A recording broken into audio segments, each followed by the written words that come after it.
trumpets of Manwë are loud, but Ulmo's voice is deep as the deeps of the ocean, which he only has seen.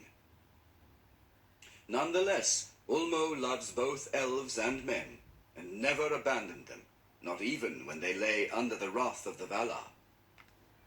At times he will come unseen to the shores of Middle-earth, or pass far inland up firths of the sea, and there make music upon his great horns, the Ulumuri, that are wrought of white shell. And those to whom that music comes hear it ever after in their hearts, and longing for the sea never leaves them again. But mostly Ulmo speaks to those who dwell in Middle-earth with voices that are heard only as the music of water.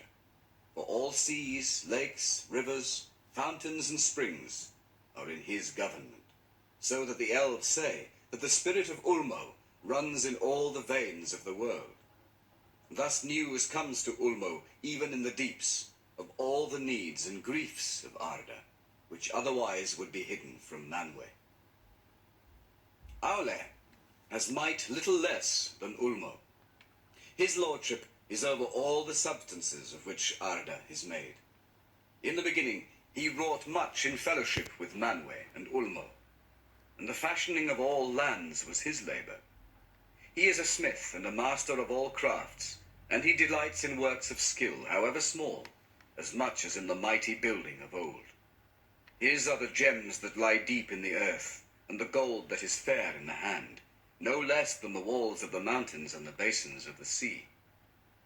The Noldor learned most of him, and he was ever their friend. Melkor was jealous of him, for Aule was most like himself in thought and in powers, and there was long strife between them, in which Melkor ever marred or undid the works of Aule, and Aule grew weary in repairing the tumults and disorders of Melkor. Both also desired to make things of their own that should be new and unthought of by others, and delighted in the praise of their skill. But Aule remained faithful to Eru and submitted all that he did to his will, and he did not envy the works of others, but sought and gave counsel.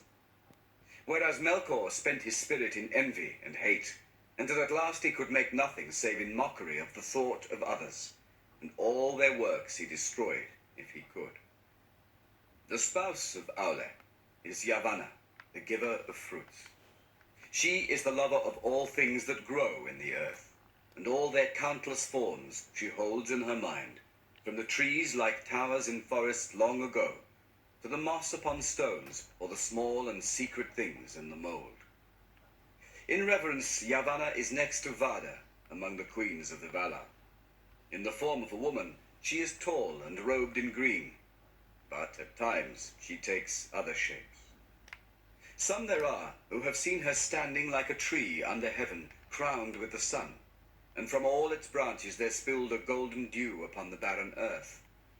And it grew green with corn, but the roots of the tree were in the waters of Ulmo, and the winds of Manwë spoke in its leaves.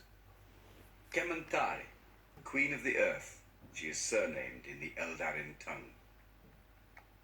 The Feanturi, masters of spirits, are brethren, and they are called most often Mandos and Lorien.